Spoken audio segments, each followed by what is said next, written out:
Durante más de 40 años en distintas partes del mundo, radioaficionados han captado una misma señal. No importa el país, el idioma o la frecuencia utilizada. Siempre aparece igual. Siempre transmite lo mismo. Y nunca se ha encontrado su origen. No es una leyenda urbana. Existen grabaciones, registros oficiales y reportes archivados por agencias de telecomunicaciones.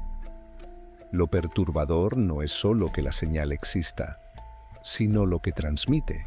Bienvenidos a Crímenes y Engaños. Gracias por acompañarnos en un nuevo relato donde la realidad vuelve a ser más inquietante que la ficción. Si es tu primera vez aquí, te invitamos a suscribirte y a dejar tu opinión en los comentarios. ¿Crees que esta señal es solo un experimento fuera de control o algo que jamás debió existir? Quédate hasta el final, porque lo que descubrirás cambiará por completo tu forma de ver esta historia. Durante más de 40 años, una señal de radio ha cruzado el aire nocturno sin pertenecer a nadie, sin identificarse, sin pedir permiso y sin detenerse jamás. No es una historia contada para asustar, no es una leyenda urbana repetida en foros olvidados. Es un fenómeno real, documentado, registrado en cintas, archivos técnicos y bitácoras oficiales. Lo verdaderamente inquietante no es que exista, sino que sigue transmitiendo. Todo comenzó en el invierno de 1982, en una región remota del norte de Canadá, donde las noches eran tan largas que el silencio parecía tener peso. En una pequeña estación de radioaficionados, un hombre llamado Harold Weiss cumplía su turno nocturno. Era un técnico experimentado, acostumbrado a interferencias, ruidos solares y frecuencias muertas. Aquella madrugada, a las 2:17, mientras ajustaba el dial buscando alguna señal útil, algo apareció de repente. No fue gradual, no hubo distorsión previa, simplemente surgió. Un zumbido grave, constante, perfectamente rítmico, seguido por una voz sintética que no parecía humana, pero tampoco completamente artificial. No tenía acento, no tenía emoción, no respiraba. Enumeraba números con una precisión inquietante, pausando siempre exactamente el mismo intervalo entre cada uno. La transmisión duró 4 minutos y 33 segundos. Luego, como si nunca hubiera existido, el aire volvió a quedar muerto. Harold grabó la señal por protocolo. Pensó que podría tratarse de alguna transmisión militar, quizá un error de encriptación. Sin embargo, al revisar la frecuencia, descubrió algo extraño. Esa banda estaba oficialmente inactiva. No había registros, licencias ni autorizaciones. 2 noches después, la señal volvió a aparecer, a la misma hora, con la misma duración, pero en una frecuencia distinta. Y 3 noches después, volvió a cambiar. Durante los siguientes meses, reportes similares comenzaron a surgir en otros países: Alemania, Polonia, Estados Unidos, Chile y Japón. Todos describían exactamente lo mismo: un zumbido, una voz sin emoción y secuencias numéricas repetidas con una precisión imposible. Las grabaciones coincidían al segundo. No importaba la distancia geográfica, la señal parecía manifestarse de manera simultánea en todo el mundo. Las autoridades intentaron triangular el origen. Técnicos de telecomunicaciones utilizaron equipos de alta precisión, satélites y antenas direccionales. El resultado fue desconcertante. La señal no provenía de un punto fijo, no rebotaba en la ionosfera como otras transmisiones. No mostraba degradación. Era como si no viajara, como si simplemente apareciera en los receptores. En 1987, un ingeniero alemán llamado Klaus Richter decidió analizar la señal de una manera distinta. Redujo la velocidad del audio y filtró las frecuencias bajas. Lo que descubrió fue suficiente para quitarle el sueño durante semanas. Debajo del zumbido principal, ocultas como un eco enterrado, había voces humanas. Decenas de ellas. Algunas parecían llorar, otras gritaban. Ninguna era claramente inteligible, pero todas transmitían una desesperación imposible de ignorar. Klaus documentó todo en un informe que jamás fue publicado. Murió de un infarto fulminante 3 semanas después. Tenía 34 años y ningún antecedente médico.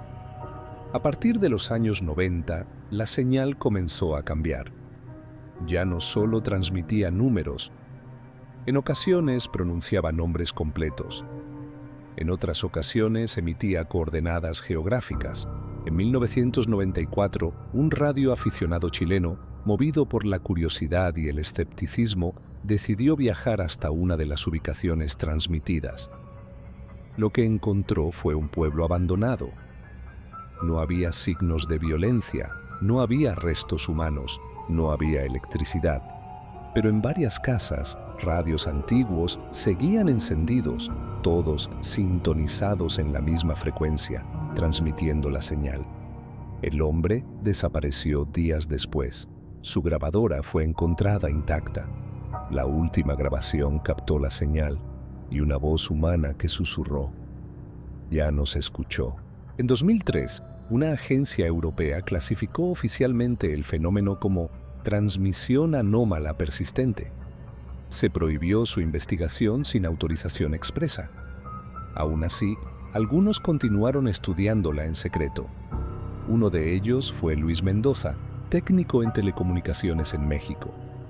Luis tomó una decisión que nadie había tomado antes: responder a la señal. Transmitió una pregunta simple, clara, sin códigos. ¿Quién transmite? La respuesta llegó de inmediato, sin retraso, sin interferencia. La voz dijo: siempre hemos transmitido.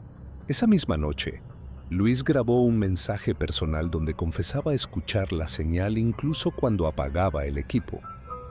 La escucho en mi cabeza, dijo. Murió 3 días después. En su casa, todas las radios estaban encendidas.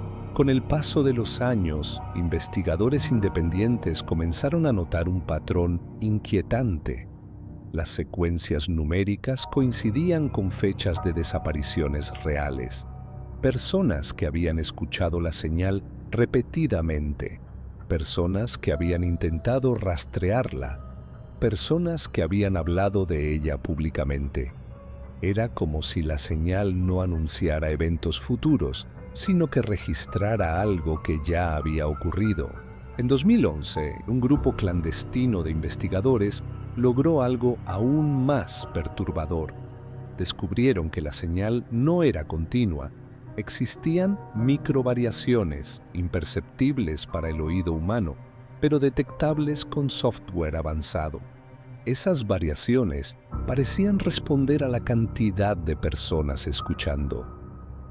Cuantos más receptores activos, más intensa se volvía la transmisión. Como si la señal supiera que estaba siendo observada. Hoy, más de 40 años después de su primera aparición, la señal sigue activa. No se ha debilitado, no ha cambiado su estructura básica. Continúa apareciendo de madrugada, cambiando de frecuencia, ignorando fronteras, leyes y explicaciones. Algunos creen que es un experimento que salió de control.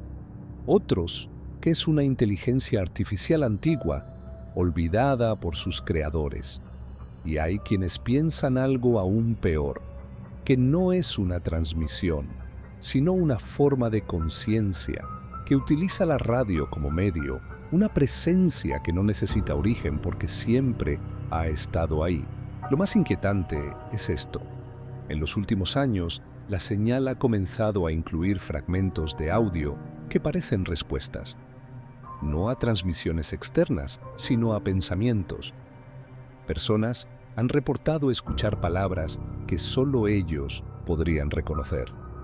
Nombres de familiares muertos, frases incompletas que solo tienen sentido para quien las escucha, como si la señal no se limitara a transmitir, sino que escuchara. Tal vez no sea un mensaje, tal vez sea una invitación o un registro de quienes han cruzado un límite invisible. Porque una cosa es segura: nadie que haya llegado demasiado lejos en su investigación ha vivido lo suficiente para explicarla. La señal no se apaga. La señal no se esconde.